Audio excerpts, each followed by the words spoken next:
வணக்கம். இது தந்தியின் இன்று. வரவேற்பது ரஞ்சித். தமிழ்நாட்டிற்கு வெள்ள நிவாரணமாக 276 கோடி ரூபாய் ஒதுக்கீடு, மேலும் 5 நாட்களுக்கு வெப்ப அலை எச்சரிக்கை என முக்கிய நிகழ்வுகள் வரிசை கட்டிய நாள் இன்று. புயல் வெள்ளத்தால் பாதிக்கப்பட்ட தமிழ்நாட்டிற்கு மத்திய அரசு இன்று 276 கோடி ரூபாய் நிவாரணம். மிக்ஜாம் புயல் பாதிப்புக்கு 115 கோடியும், தென் மாவட்ட வெள்ள பாதிப்புக்கு 160 கோடியும் ஒதுக்கீடு. கர்நாடகாவிற்கு வறட்சி நிவாரணமாக 3454 கோடி ரூபாய் அறிவிப்பு. வெள்ள பாதிப்புக்கு நிவாரணமாக தமிழ்நாடு கேட்டது 37,907 கோடி ரூபாய். ஆனால் மத்திய அரசு வெறும் 276 கோடி ரூபாய் மட்டுமே அறிவித்திருப்பதாக முதலமைச்சர் ஸ்டாலின் விமர்சனம். தமிழ்நாட்டுக்கு நிதியும் கிடையாது, நீதியும் கிடையாது என பாஜக அரசு வஞ்சிப்பதாகவும் குற்றச்சாட்டு. இதுவரை தமிழக அரசு கேட்ட நிதியை மத்திய அரசு ஒருபோதும் கொடுத்ததில்லை. அதிமுக பொதுச் செயலாளர் எடப்பாடி பழனிசாமி குற்றச்சாட்டு. வட தமிழக உள் மாவட்டங்களில் அடுத்த 5 நாட்களுக்கு வெப்ப அலை வீசும். சென்னை வானிலை ஆய்வு மையம் எச்சரிக்கை. பொது இடங்களில் ORS பாக்கெட்டுகளை விநியோகம் செய்ய சுகாதாரத்துறை முடிவு. கோடை காலத்தில் தடையின்றி குடிநீர் விநியோகம் குறித்து முதலமைச்சர் ஸ்டாலின் இன்று ஆலோசனை. குடிநீர் தட்டுப்பாடு நிலவும் பகுதிகளுக்கு நேரடியாக சென்று உடனடியாக தீர்வு காண அதிகாரிகளுக்கு உத்தரவு. நீரேற்று நிலையங்களுக்கு தடையற்ற மின்சாரம் கிடைப்பதை உறுதி செய்யவும் அறிவுறுத்தல். தமிழகத்தில் அரசு பேருந்துகள் குறித்து தொடர்ச்சியாக வரும் புகார்கள் எதிரொலி. அனைத்து பேருந்துகளையும் அடுத்த 48 மணி நேரத்தில் ஆய்வு செய்ய போக்குவரத்து துறை உத்தரவு. ஆய்வு தொடர்பான அறிக்கையை போக்குவரத்து துறை செயலாளரிடம் சமர்ப்பிக்கவும் ஆணை. மதுபான கொள்கை முறைகேடு புகாரில் அமலாக்கத்துறை குற்றச்சாட்டுக்கு ஆதாரம் இல்லை. உச்சநீதிமன்றத்தில் டெல்லி முதலமைச்சர் அரவிந்த் கெஜ்ரிவால் இன்று பதில் மனு தாக்கல். தமிழகத்திற்கு வெள்ள நிவாரண நிதியாக 276 கோடி ரூபாயை மத்திய அரசு இன்று விடுவித்துள்ளது. மாநில அரசு 37,000 கோடி ரூபாய் நிவாரணம் கோரிய நிலையில் வெறும் 276 கோடி ரூபாய் மட்டுமே ஒதுக்கப்பட்டுள்ளதாக முதலமைச்சர் ஸ்டாலின் குற்றம் சாட்டியுள்ளார். அண்மை தகவல்களுடன் இணைகிறார் செய்தியாளர் ரமேஷ்குமார். தமிழ்நாட்டில் கடந்த ஆண்டு டிசம்பர் மாத இறுதியில் மிக்ஜாம் புயல் காரணமாக சென்னை, திருவள்ளூர், காஞ்சிபுரம் மாவட்டங்கள் கடுமையாக பாதிக்கப்பட்டன. அதே டிசம்பர் இறுதியில் அதிக கனமழையால் தென் மாவட்டங்களிலும் கடும் பாதிப்பு ஏற்பட்ட நிலையில் ஒட்டுமொத்தமாக சுமார் 38,000 கோடி ரூபாய் நிவாரணம் வழங்க வேண்டும் என மத்திய அரசிடம் தமிழக அரசு கோரிக்கை விடுத்திருந்தது. இந்நிலையில் தமிழ்நாட்டிற்கு வெள்ள நிவாரணமாக 276 கோடி ரூபாயை மத்திய அரசு விடுவித்துள்ளது.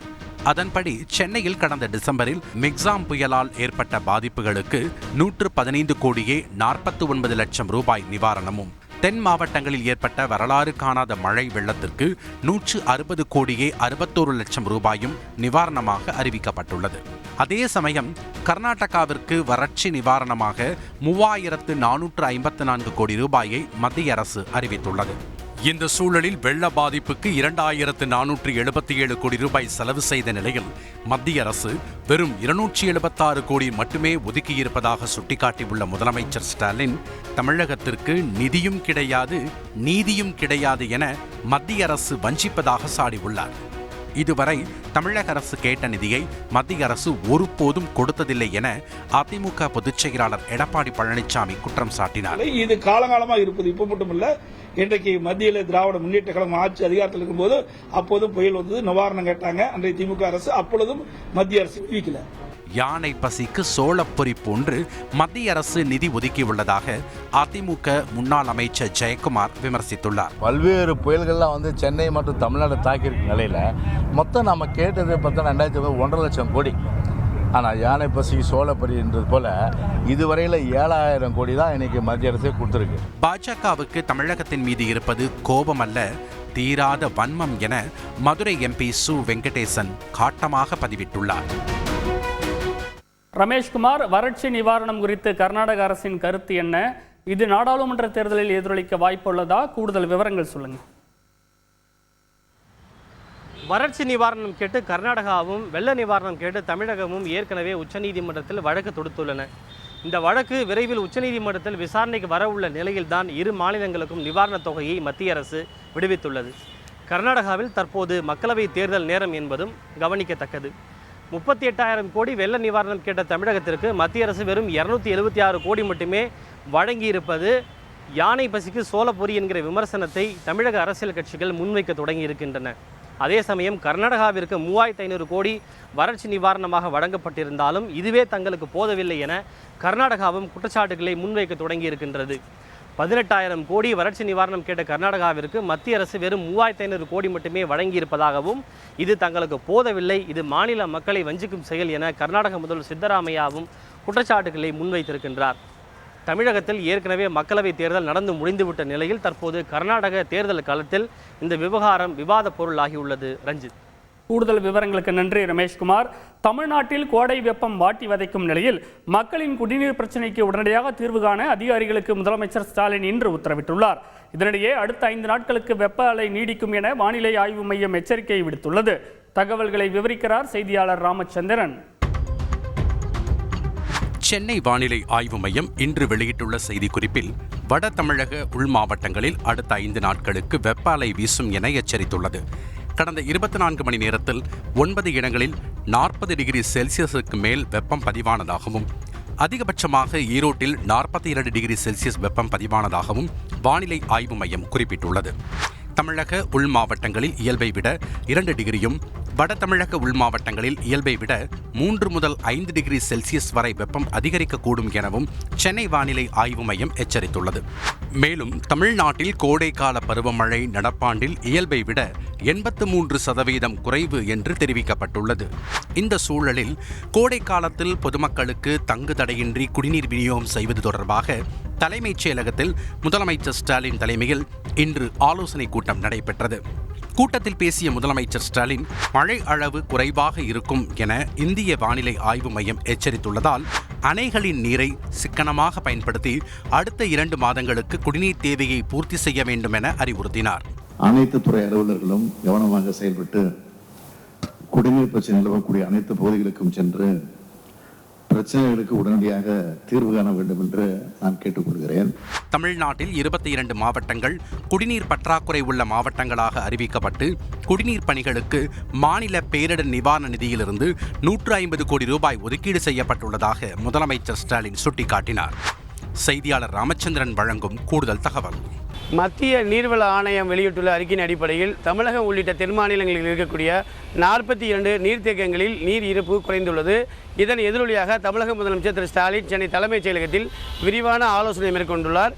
இந்த ஆலோசனையில் கோடை காலத்தில் பொதுமக்களுக்கு குடிநீர் தட்டுப்பாடு இன்றி விநியோகிக்க வேண்டும் எனவும் குறிப்பாக கூட்டு குடிநீர் திட்டங்கள் நீர்த்தேக்கத்திலிருந்து சீரான தண்ணீர் விநியோகிக்க வேண்டும் எனவும் அறிவுறுத்தலை வழங்கியுள்ளார். ரஞ்சித், நன்றி ராமச்சந்திரன். கேரளாவில் பறவை காய்ச்சல் பரவி வரும் நிலையில் இந்த வைரஸானது மனிதர்களுக்கு இடையேயும் பரவும் அளவுக்கு வீரியம் பெற்று வருவதாக உலக சுகாதார நிறுவனம் எச்சரிக்கை விடுத்துள்ளது. கொரோனாவை விட மோசமானதாக கருதப்படும் H5N1 வைரஸ் தொற்றுக்கு ஆளாகாமல் தடுக்க என்ன செய்ய வேண்டும் என்பது பற்றி மருத்துவ நிபுணருடன் நான் நடத்திய கலந்துரையாடல் இது.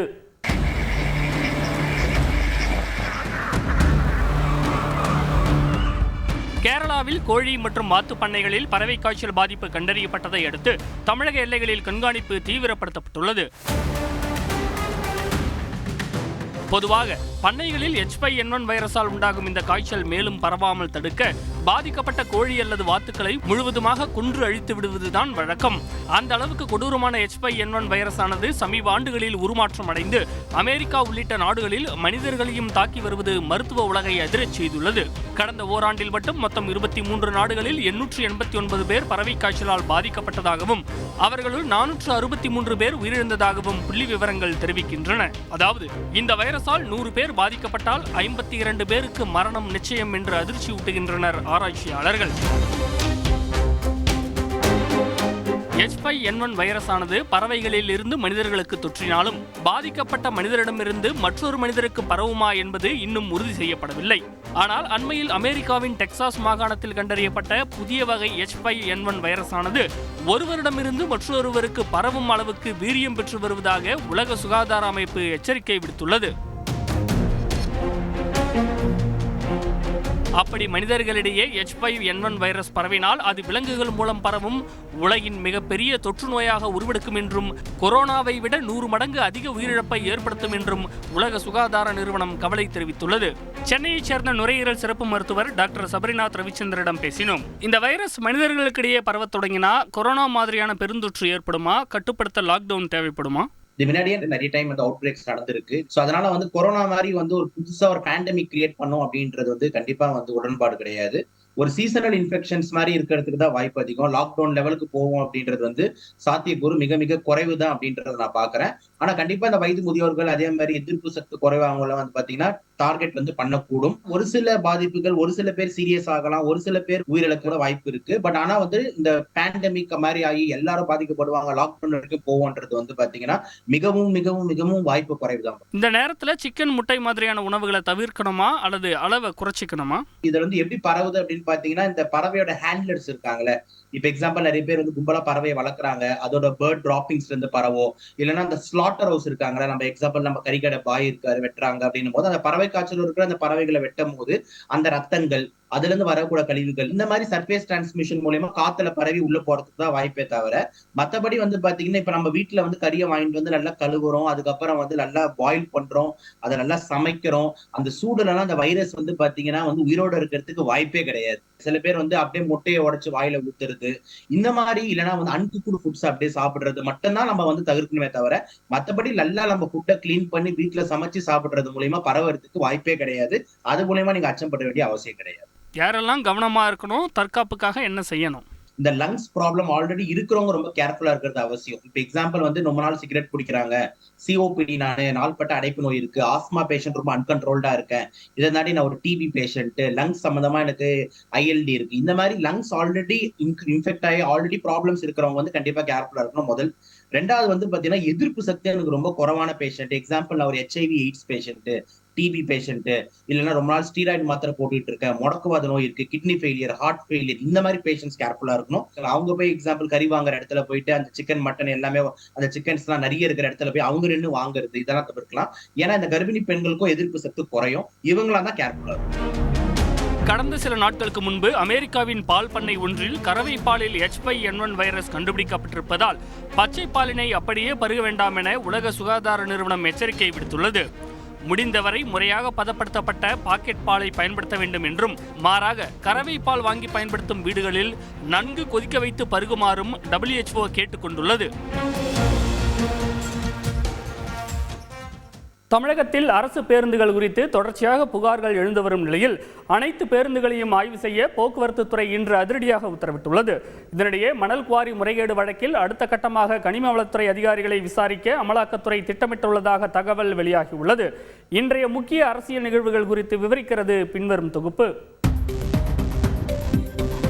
மணல் குவாரி முறைகேடு வழக்கு தொடர்பாக மாவட்ட ஆட்சியர்களிடம் அமலாக்கத்துறை விசாரணை நடத்திய நிலையில் அடுத்த கட்டமாக நீர்வளம் மற்றும் கனிம வளத்துறை அதிகாரிகளுக்கு சம்மன் அனுப்பி விசாரணை நடத்த அமலாக்கத்துறை திட்டமிட்டுள்ளது.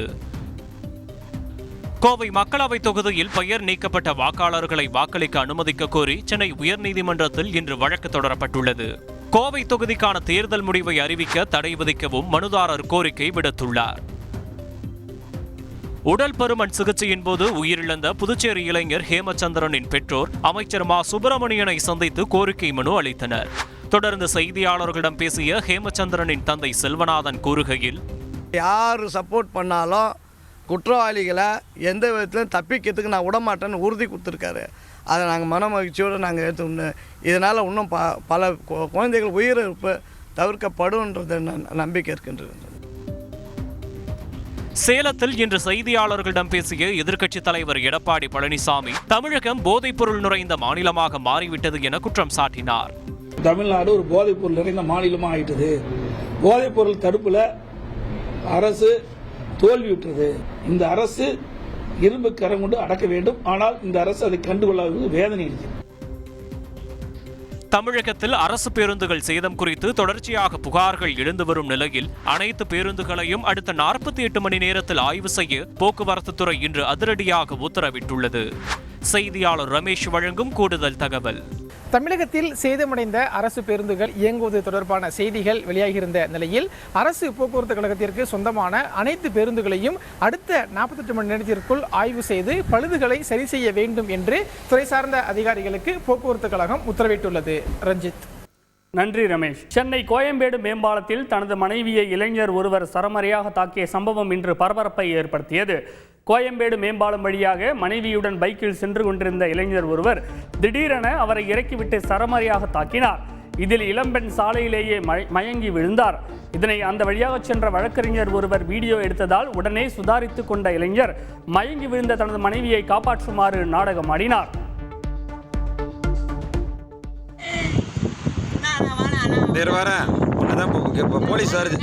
போலீஸ் வருது முடியா முதல்ல டேய் முடு.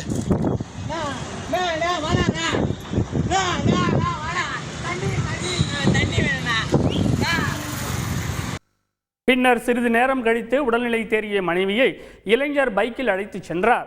எனினும் இளம்பெண்ணை மேம்பாலத்தில் இருந்து தூக்கி வீசி கொல்ல முயன்றதாக அளிக்கப்பட்ட புகாரில் வண்ணாரப்பேட்டையைச் சேர்ந்த ரோஷன் என்ற அந்த இளைஞரை போலீசார் கைது செய்தனர். டெல்லி மதுபான கொள்கை முறைகேடு வழக்கில் தன் மீதான குற்றச்சாட்டுக்கு எந்த ஆதாரமும் இல்லை என உச்சநீதிமன்றத்தில் கெஜ்ரிவால் இன்று பதில் மனு தாக்கல் செய்துள்ளார். இதனிடையே மகாராஷ்டிராவில் தேர்தல் பிரச்சாரத்தில் பேசிய பிரதமர் மோடி திமுக மற்றும் இந்தியா கூட்டணி கட்சிகளை கடுமையாக விமர்சித்துள்ளார். தேசிய அளவில் இன்றைய முக்கிய நிகழ்வுகளை பின்வரும் தொகுப்பில் பார்க்கலாம். வங்கதேசம், இலங்கை உட்பட 6 நாடுகளுக்கு 99,150 மெட்ரிக் டன் வெங்காயம் ஏற்றுமதி செய்ய மத்திய அரசு இன்று அனுமதி வழங்கியுள்ளது. மகாராஷ்டிராவில் பாஜக பொதுக்கூட்டத்தில் பேசிய பிரதமர் மோடி திமுக மற்றும் இந்தியா கூட்டணியை கடுமையாக விமர்சித்தார். திமுக தலைவர்கள் சனாதன தர்மத்தை டெங்கு, மலேரியா என விமர்சித்தவர்கள். ஆனால் திமுக தலைவரை மகாராஷ்டிராவிற்கே அழைத்து இந்தியா கூட்டணி கௌரவப்படுத்தியது. முன்னாள் நிதியமைச்சர் ப. சிதம்பரம் எக்ஸ் வலைதள பதிவில் முதற்கட்ட தேர்தலுக்கு முன் பாஜக ஆட்சி அமையும் என கூறியவர்கள் நேற்று முதல் என்டிஏ ஆட்சி அமையும் என கூறுவதாக விமர்சித்துள்ளார். குஜராத் மாநிலம் வல்சாத் பகுதியில் நடந்த பிரச்சார கூட்டத்தில் பேசிய காங்கிரஸ் பொதுச் செயலாளர் பிரியங்கா காந்தி தேர்தலையும் ஆட்சி அதிகாரத்தையும் பற்றி மட்டுமே பிரதமர் மோடி கவலைப்படுவதாக சாடினார். ஒரு தலைவர் புத்திசாலியாக இல்லாவிட்டாலும் அகங்காரத்துடன் தன்னை மட்டுமே உயர்ந்தவராக கருதினால் அவர் படிப்படியாக வழி தவறி செல்வார். மணிப்பூர் மாநிலம் நாரன்சேனா பகுதியில் மீண்டும் வன்முறை வெடித்த நிலையில் குக்கி இனக்குழுவினர் நடத்திய தாக்குதலில் 2 CRPF வீரர்கள் சுட்டுக் கொல்லப்பட்டனர். இந்த சம்பவத்திற்கு அம்மாநில முதல்வர் பிரேம் சிங் கண்டனம் தெரிவித்தார். மேற்கு வங்க முதல்வர் மம்தா பானர்ஜி ஹெலிகாப்டரில் ஏறும்போது தடுக்கி விழுந்ததால் லேசான காயம் ஏற்பட்டது.